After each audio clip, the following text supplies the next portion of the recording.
ठंड में बहू की बेड पर रसोई। जैसे जैसे दिन बीत रहे हैं वैसे वैसे सर्दी भी बढ़ती जा रही है। पता नहीं आने वाले महीने में क्या हाल होगा। अब तो इस ठंडे पानी में हाथ डालने का भी मन नहीं होता। बस जल्दी से बर्तन धो लूं और जाकर पोछा लगाकर अपना काम खत्म करूं, सीधा कंबल में घुसूंगी।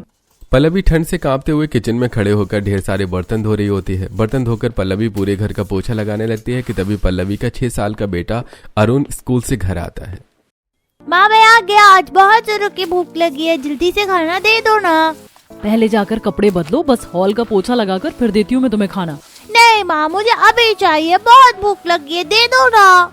पल्लवी पोछा छोड़कर किचन में जाती है और अपने बेटे के लिए खाना निकालने लगती है तो वहीं अरुण सोफे पर बैठ जाता है। तभी पल्लवी का देवर अंकित जल्दबाजी में सामान लेने के लिए घर में आता है और गलती से पोछे की बाल्टी पर पैर मार देता है, जिससे सारा पोछे का पानी फर्श पर गिर जाता है। और जब पल्लवी हॉल में आती है, देवर जी ये क्या किया आपने? एक तो इस ठंड में पानी से काम करना वैसे ही इतना मुश्किल है, ऊपर से आपने मेरा काम बढ़ा दिया।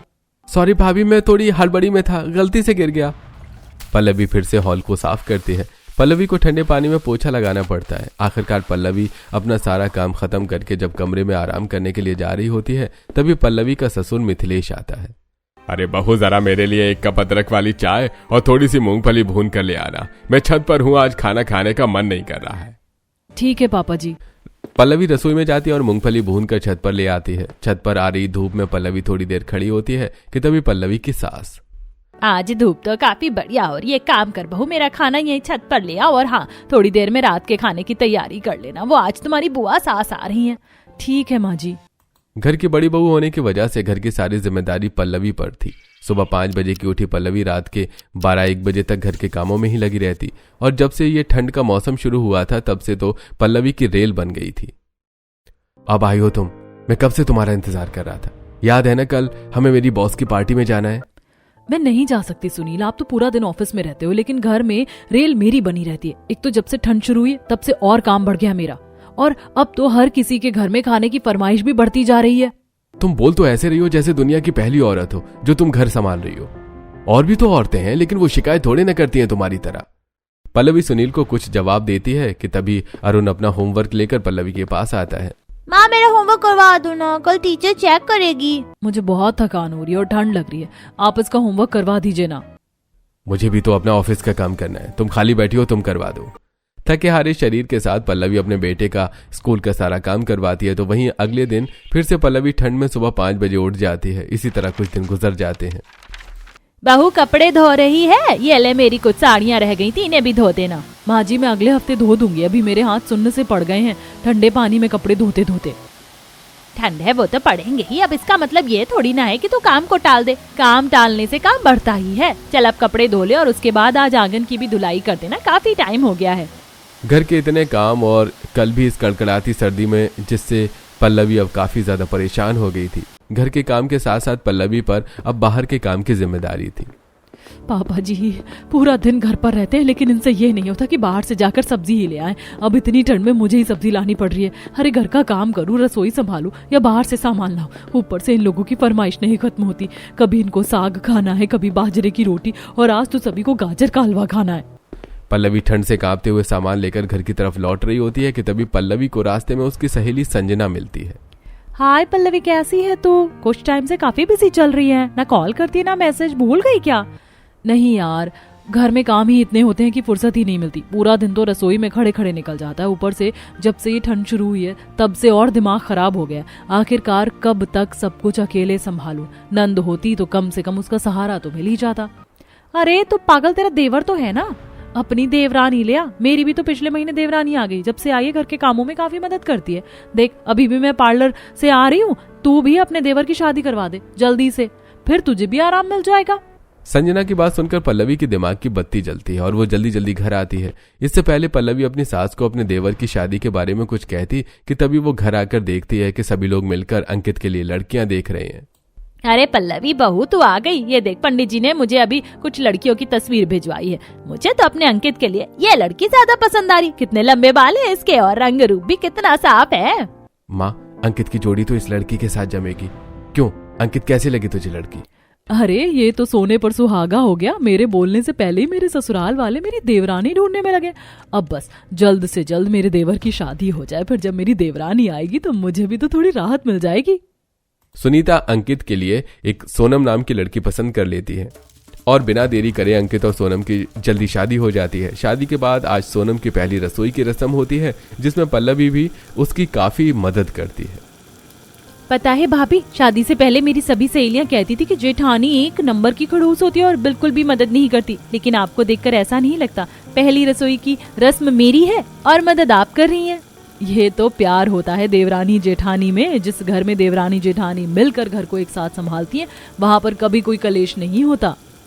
जल्द ही सोनम और पल्लवी की आपस में काफी अच्छी बन जाती है। सोनम की शादी को भी ज्यादा दिन नहीं हुए थे, इसलिए आए दिन मेहमान कभी सोनम से मिलने आते तो कभी सोनम को अलग अलग मेहमानों के घर पर डिनर के लिए जाना पड़ता है। बहू, आज तुम्हें संदीप जी के यहाँ डिनर पर जाना है तो शाम को रेडी रहना, ठीक है? सोनम को अभी आए हुए ज्यादा दिन नहीं हुए थे, इसलिए अभी पल्लवी खुद ही उसे कुछ काम करने नहीं देती। माँ, आज मैं सोनम को डिनर पर ले जा रहा हूँ बाहर।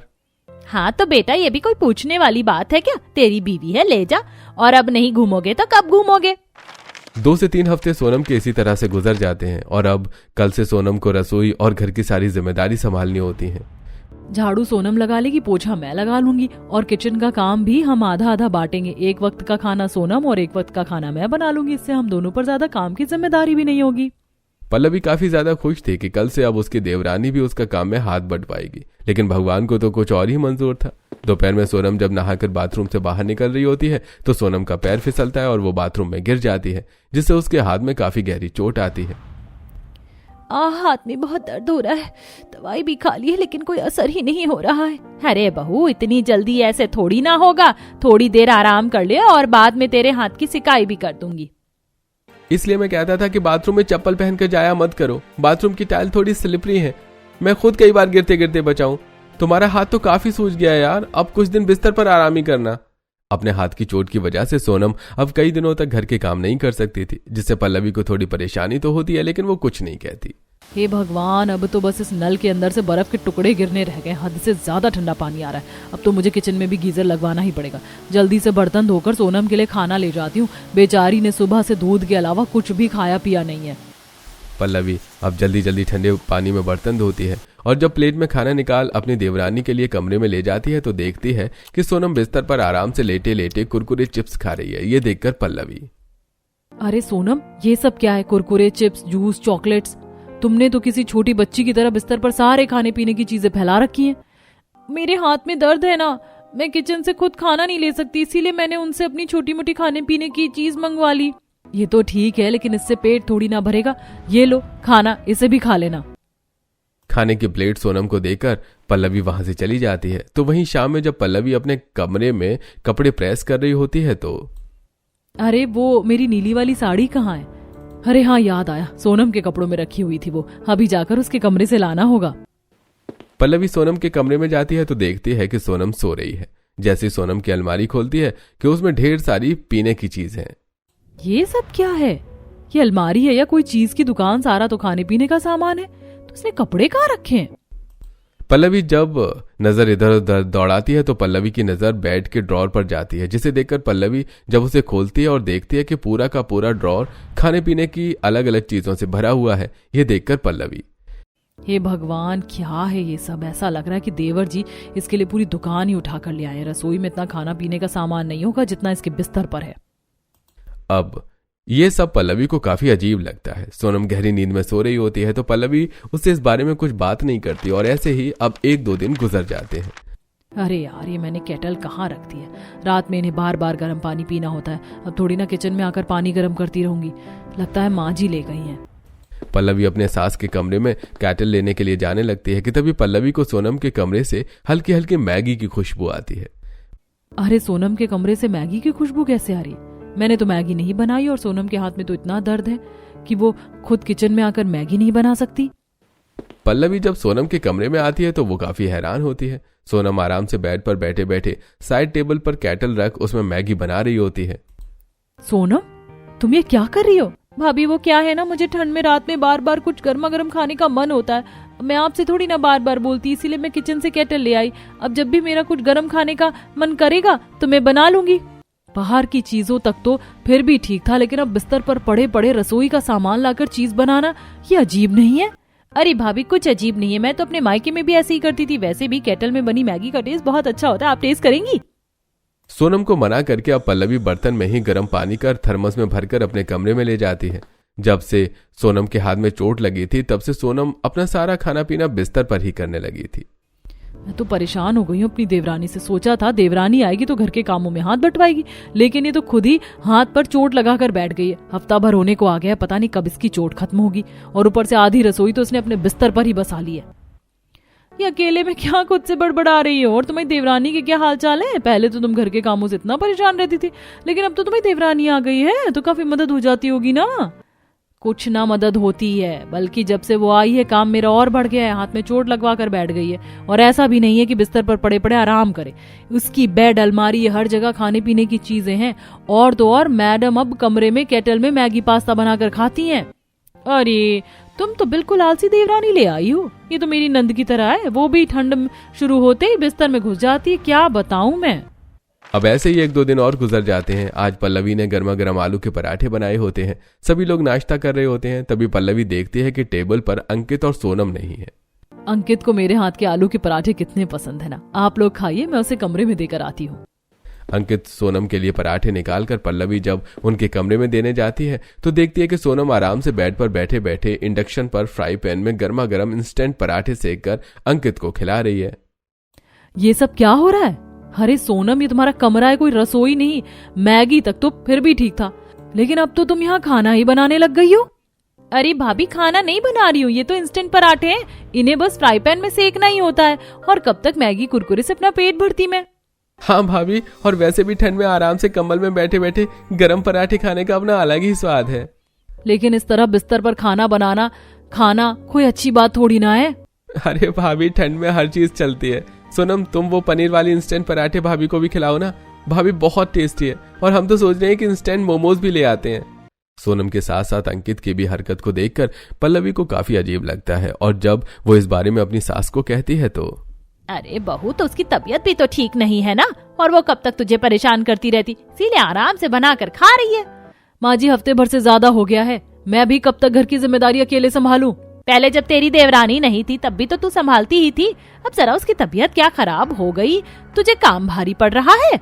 सुनीता उल्टा पल्लवी को ही डांट देती है। तो वहीं अगले दिन लाजवंती उससे मिलने के लिए घर आती है, और जब वो खुद इस तरह सोनम को बिस्तर पर पड़े पड़े खाना बनाकर खाते हुए देखती है तो उसे भी काफी हैरानी होती है।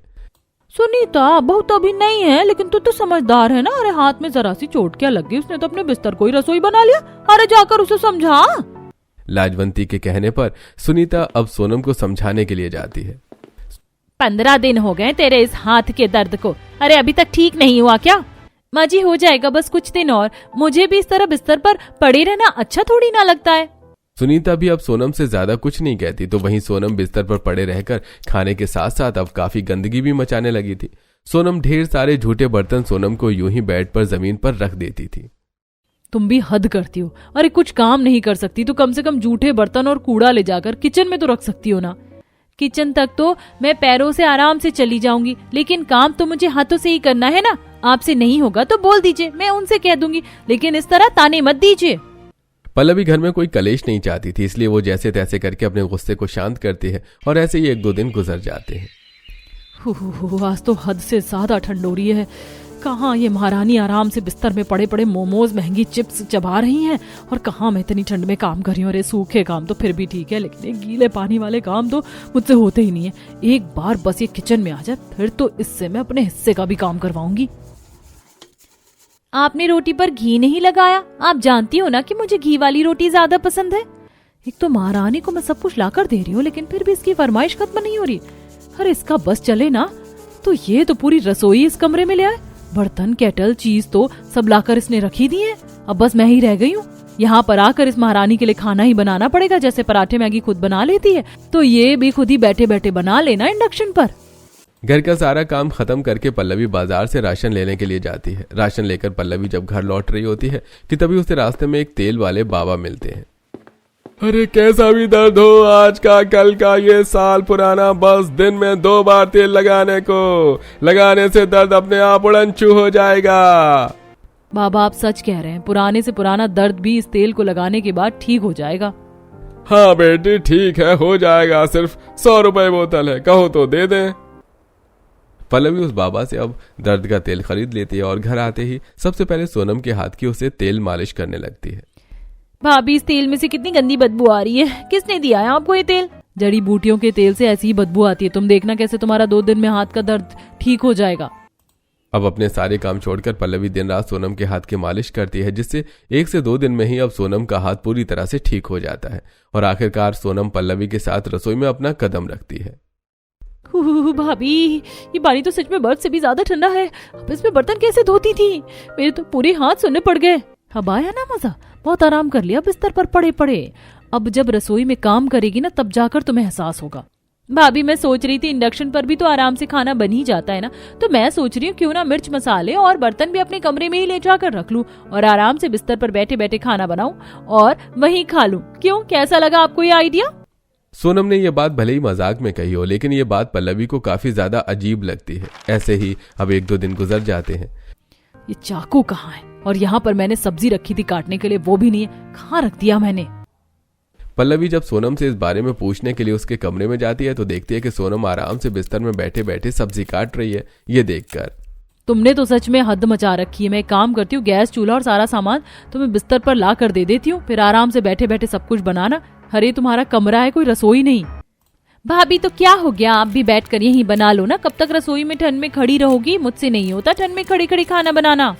सोनम की बात सुनकर पल्लवी का मुंह बन जाता है। अगले दिन पल्लवी जब कपड़े धो रही होती है तो उसे सोनम की चादर पर सब्जी और उसके छिलके के दाग दिखते हैं, जिसे देखकर उसे काफी गुस्सा आता है और जब फिर से पहले की तरह एक बार और सुनीता से सोनम की शिकायत करती है। बस भी कर बहू, ठीक से गीता भी पढ़ने नहीं दे रही तू मुझे। अरे तुम देवरानी जेठानी का मामला है, खुद संभालो, नाक में दम करके रख दिया मेरे। आप तो मुझे ही डांटती रहना, जब देखो मुझे ही बोलती हो। अरे सोनम को भी कुछ बोलो, वो दहेज ज्यादा लाई थी इसीलिए क्या उसे सर पर चढ़ा रखा है? पल्लवी का गुस्से में ऐसा जवाब सुनीता को काफी हैरानी होती है। तो वहीं जब पल्लवी रात में सो रही होती है तो उसे एक बहुत अजीब सपना आता है। भाभी मजा आ रहा है ना, आराम से खाना बनाओ, ठंड भी नहीं लगेगी। इतने अजीब सपने को देखकर पल्लवी एकदम से घबरा कर उठती है। कितना अजीब सपना था। सपने में भी मैं ठंडे पानी में काम कर रही थी और ये बिस्तर पर खाना बना रही थी। जिस तरह के इसके लक्षण हैं, कहीं सच में ऐसा दिन ना आ जाए। रसोई के काम के साथ साथ पल्लवी को बाहर के काम भी अकेले ही करने पड़ते थे, तो वहीं अपने आलस के चलते सोनम हमेशा कोई ना कोई बहाना बनाकर अपने काम पल्लवी को थमा देती थी।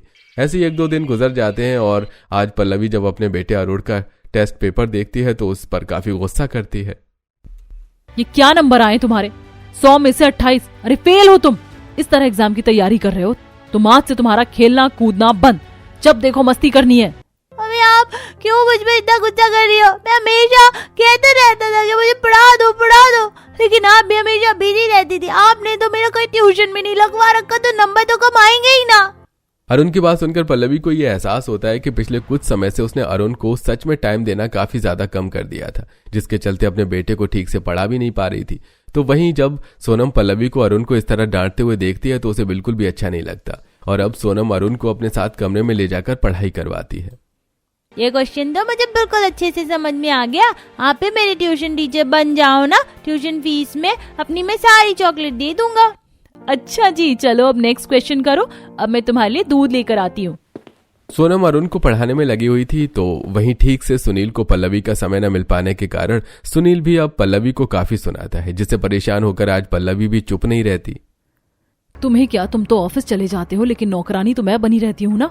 सोचा था देवरानी आएगी तो घर के काम में हाथ बंटवाएगी, लेकिन वो तो खुद ही पड़ी रहती है। अरे परेशान हो गई हूँ मैं। काम न करने के बहाने चाहिए तुम्हें तो बस। अब से मैं तुम्हें कुछ नहीं बोलूंगा, न कहीं चलने को न घूमने को। आज सुनील और पल्लवी में काफी लड़ाई होती है। तो वहीं अगले दिन जब दोनों भाई नाश्ता कर रहे होते हैं, ये भाभी ने भी पराठे बिल्कुल जला दिए हैं, कोई टेस्ट नहीं आ रहा है इसमें, पता नहीं क्या हो गया है, आजकल खाने में काफी कमी निकल रही है। तुझे तो बस अपनी भाभी के काम में कमी निकालनी है। अरे कभी अपनी बीवी को भी बोल दे कि बिस्तर छोड़कर कुछ काम कर ले। क्या हुआ भैया, आप इतना गुस्सा क्यों कर रहे हैं? और आपके कहने का क्या मतलब है? सोनम कुछ काम नहीं करती? कुछ काम नहीं करती है, वो जाकर समझा अपनी बीवी को। इस तरह घर गृहस्थी नहीं चलती है। तेरी बीबी काम नहीं करती और मेरी बीबी 24 घंटे काम करने में लगी रहती है। तुझे पता भी है आजकल मुझ में और पल्लवी में कितनी लड़ाइयां हो रही हैं। सुनील की बात सुनकर अंकित को काफी बुरा लगता है, तो वहीं अंकित कमरे में आकर सोनम को काफी खरी खोटी सुनाने लगता है। खुश हो मुझे सुबह सुबह भैया से सुनवाकर? अरे इतना भी क्या आलस है तुम्हें, कुछ काम नहीं रहता, तुमको सारा काम भाभी करे क्या? अरे अंकित, कम से कम मेरी पहले बात तो सुनो। मुझे नहीं पता, अब से तुम भी भाभी के काम में मदद करोगे, अगर नहीं किया ना तो चली जाना अपने मायके। अंकित सोनम को काफी सुना देता है। तो वहीं सोनम के अरुण को पढ़ाने से आज अरुण के काफी अच्छे मार्क्स आते हैं। इस बार 75 है, ये तो काफी अच्छे नंबर है। एक बार की डांट ने तुम पर तो काफी अच्छा असर किया है। ये तेरी गलतफहमी है बहू, ये तेरी डांट का असर नहीं बल्कि सोनम बहू के पढ़ाने का असर है। माँ जी, वो तो घर का तो कुछ काम करती नहीं है, अरुण को क्या खाक पढ़ाएगी? ये तुझे लगता है बहू? सोनम बहू हमेशा अरुण को कभी कमरे में तो कभी छत पर ले जाकर पढ़ाती है, मैंने खुद अपनी आंखों से देखा। यकीन नहीं होता तो अरुण से पूछ ले। हाँ, वहाँ चाची ने मुझे पढ़ाया, उनकी वजह से मेरे इतने अच्छे नंबर आए। जब आप रात में सो जाती थी ना तो भी चाची मुझे देर रात तक पढ़ाती थी। अरुण की बात को सुनकर पल्लवी को काफी हैरानी होती है। तो वहीं जब आज फिर से सुनील पल्लवी की लड़ाई होती है तो सोनम खुद उनकी लड़ाई सुनती है, जिसे सुनकर अंकित बिल्कुल ठीक कह रहे थे जेठ जी, मेरी वजह से जेठानी जी को कितना सुना रहे हैं। पिछले हफ्ते उनकी एनिवर्सरी थी, लेकिन मेरे काम न करने की वजह से जेठानी जी को पूरा घर संभालना पड़ा और ये लोग कहीं बाहर भी नहीं जा पाए।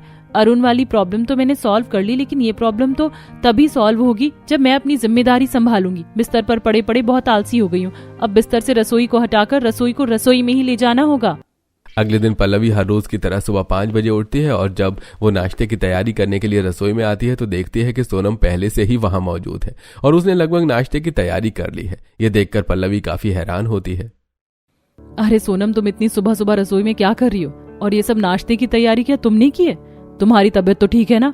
हाँ भाभी, तबीयत ठीक है। वो तो बस मैंने सोचा कि मैं आपकी मदद कर दूं। घर में सुबह से लेकर रात तक आप कितना काम करती हैं। सॉरी, मैंने पहले बहुत आलस दिखाया। आपकी जगह कोई और जेठानी होती तो मुझे कब का खरी खोटी सुना चुकी होती, लेकिन आपने मेरी वजह से बहुत बर्दाश्त किया।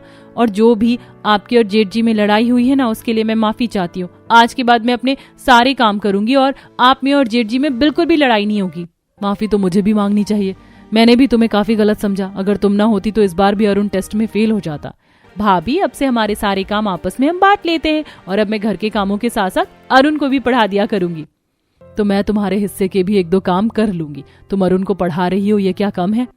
अब दोनों देवरानी जिठानी हंसने लगती हैं और साथ में अब सभी को नाश्ता भी परोसती हैं।